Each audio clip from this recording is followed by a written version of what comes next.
Assalamualaikum warahmatullahi wabarakatuh. Selamat pagi anak-anakku semua. Jumpa kembali dengan Ustazah Ana. Pada hari ini kita siap belajar tema 6 subtema 1 pembelajaran 3. Melanjutkan kemarin ya. Oke, namun sebelum belajar kita berdoa terlebih dahulu agar ilmu yang kita pelajari hari ini menjadi ilmu yang bermanfaat. Berdoa mulai. Bismillahirrahmanirrahim. Raditu billahi rabba wa bil islami dina wa bi Muhammadin nabiyya wa rasulah. Rabbi zidni ilma warzuqni fahma. Amin ya rabbal alamin. Baik anak-anak ya. Tidak terasa sudah hari ketiga kita mulai aktif pembelajaran di semester 2 ini ya. Kita masuk pembelajaran 3. Oke, kalau sudah siap belajar, buku tulisnya disiapkan, alat tulis, buku paketnya juga. Nah, yang lebih penting lagi simak dulu videonya dengan baik ya. Pada pembelajaran 3 ini kita akan belajar apa saja, yaitu yang pertama akan belajar muatan mata pelajaran PPKN ya. KD-nya masih sama dengan yang kemarin di pembelajaran 1. Kemudian kita juga belajar muatan mapel IPS dengan KD yang sama juga. Kemudian kita belajar mapel bahasa Indonesia yaitu KD 3.7 masih sama, nanti memperkirakan informasi yang diperoleh dari teks non fiksi sebelum membaca. Jadi hanya dengan membaca judulnya anak-anak diharapkan bisa memperkirakan isi bacanya. Kita mulai ya. Kita mulai dari muatan IPS terlebih dahulu. Makna proklamasi kemerdekaan dalam upaya membangun masyarakat Indonesia sejahtera. Nah, tentunya semua masyarakat Indonesia menginginkan kehidupan yang sejahtera. Nah, sejahtera itu apa? Sejahtera itu berarti cukup, kecukupan dari kebutuhan, mulai kebutuhan pangan, sandang maupun papan. Kemudian hidup dalam kondisi yang aman, tentram, dan damai, sejahtera, baik dalam segi materi maupun spiritual, material maupun spiritual ya. Dukungan masyarakat itu tentunya sangat diperlukan dalam upaya-upaya bangsa untuk mewujudkan masyarakat sejahtera. Perilaku positif terhadap makna proklamasi kemerdekaan berarti menghargai perjuangan para pahlawan bangsa. Penghargaan terhadap para pejuang bangsa serta para pahlawan bangsa dapat ditunjukkan dengan berbagai upaya untuk mengisi kemerdekaan guna tercapainya tujuan nasional bangsa Indonesia. Nah, berikut beberapa perilaku positif dalam upaya mengisi kemerdekaan Indonesia. Apa saja? Yang pertama, misal yaitu dengan cara rajin beribadah sesuai dengan agama dan kepercayaan masing-masing. Anak-anakku semua sudah melaksanakan sholat 5 waktu ya. Gak boleh bolong-bolong karena sudah kelas 6. Kita harus rajin beribadah sesuai dengan agama dan kepercayaan masing-masing. Kemudian contoh yang kedua apa? Misalnya belajar dengan giat, rajin, dan tekun. Ini anak-anak menyimak video dengan baik ini juga merupakan salah satu sikap positif dalam upaya mengisi kemerdekaan Indonesia. Belajar dengan giat, tekun, dan rajin ya. Jadi belajar tidak harus nunggu disuruh-suruh oleh orang tua. Timbulkan rasa tanggung jawab dari diri kalian sendiri bahwa belajar itu adalah kebutuhan anak-anak, bukan suatu keterpaksaan. Apalagi contoh yang lain, mengikuti upacara kemerdekaan dengan hikmat. Ini kalau misalnya sudah sekolah masuk normal, setiap hari Senin sekolah kita mengadakan upacara bendera. Kemudian saling menghormati antar sesama, ikut berpartisipasi aktif dalam kegiatan yang ada di masyarakat.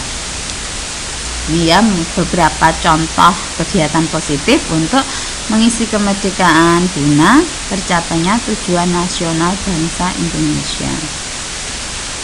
Kemudian di sini kita lanjutkan belajar muatan PPKN, yaitu pelaksanaan kewajiban sebagai warga negara. Setiap siswa mempunyai kewajiban yang harus dilaksanakan, begitu juga warga masyarakat. Kewajiban adalah sesuatu yang harus dilaksanakan dengan penuh rasa tanggung jawab. Dengan melaksanakan kewajiban berarti kalian telah berperilaku positif. Berperilaku positif di masyarakat merupakan perwujudan dari sikap memaknai proklamasi kemerdekaan Indonesia. Nah, sebagai seorang siswa, kita mempunyai kewajiban di sekolah maupun di rumah. Berikut beberapa contoh kewajiban siswa di sekolah maupun di rumah. Kita awali dengan contoh kewajiban di sekolah ya. Misalnya, ikut bertanggung jawab atas kebersihan, keamanan, dan ketertiban sekolah. Kemudian, ikut bertanggung jawab atas pemeliharaan gedung, halaman, dan fasilitas yang ada di sekolah. Jadi, kalau ada fasilitas di sekolah, silahkan dimanfaatkan, tapi harus tetap dijaga ya. Supaya apa? Supaya tidak cepat rusak. Kemudian ikut menjaga nama baik sekolah, guru maupun pelajar lainnya. Menghormati guru dan saling menghargai antar sesama siswa. Tidak boleh bertengkar, harus yang rukun dengan teman-temannya. Kemudian mematuhi segala peraturan dan tata tertib sekolah. Ini ya beberapa contoh kewajiban di lingkungan sekolah. Nah, sekarang contoh kewajiban siswa di rumah apa saja? Yang pertama, menjalankan perintah agama. Tentunya kalian sebagai seorang muslim, sholat tepat waktu. Kemudian saatnya mengaji, baca Al-Quran juga harus dilaksanakan dengan lapang dada, dengan senang hati. Jangan ada rasa terpaksa. Kemudian apalagi contoh kewajiban di rumah? Membantu orang tua, menjaga nama baik keluarga, menyayangi saudara, mematuhi perintah orang tua, menjaga kebersihan lingkungan rumah, dan menghormati anggota keluarga lain. Kalian sudah kelas 6 tentunya sudah sangat paham ya bagaimana harus bersikap yang baik. Misalnya, ya ini contoh-contohnya ya kewajiban kalian di rumah. Lanjut ke muatan bahasa Indonesia. Perkiraan informasi berdasarkan kata kunci sesuai judul bacaan. Pada pembelajaran 1 yang lalu, kalian telah mempelajari bagaimana cara memperkirakan informasi dengan membaca judul bacaan. Nah, supaya kalian lebih paham, perhatikan contoh sebagai berikut. Ada judul teks begini, anak-anak, manfaat mengonsumsi sayur kangkung. Nah, ini judul teksnya. Kata kunci yang terdapat pada judul teks yaitu apa? Manfaat, kata kuncinya ya manfaat, dan yang kedua adalah sayur kangkung. Ada 2 kata kunci. Nah, dari 2 kata kunci ini kalian bisa memperkirakan teks itu nanti isinya apa saja. Ya, yang pertama, perkiraan pertama yaitu menjelaskan tentang karakteristik sayur kangkung. Sayur kangkung itu yang bagaimana, tumbuh di mana, ciri-cirinya bagaimana. Kemudian menjelaskan kandungan gizi dalam sayur kangkung, kandungan gizinya apa saja. Kemudian menjelaskan manfaat mengonsumsi sayur kangkung. Jadi ini perkiraan isi teks tadi. Jadi hanya dengan membaca judul diharapkan kalian sudah bisa memperkirakan isi teksnya apa saja. Oke, itu ya materi yang bisa disampaikan. Sedangkan untuk tugas hari ini, setelah menyimak video pembelajaran tadi, ada beberapa tugas yang harus kalian coba. Untuk apa?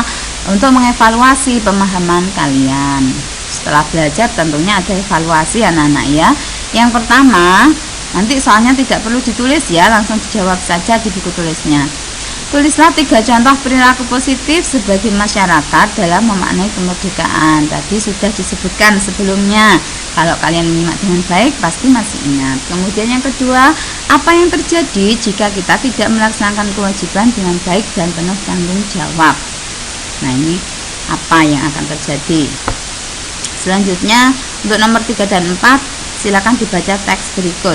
Ada judul teks, Kerukunan di Kampung Wonorejo, Papua. Ini sudah bacakan, silakan disimak ya. Kampung Wonorejo, Arso Timur, Papua merupakan salah satu kampung transmigran. Warganya berasal dari berbagai daerah padat penduduk di Pulau Jawa. Kondisi tersebut membuat warga di Kampung Wonorejo memiliki perbedaan suku, agama, dan budaya.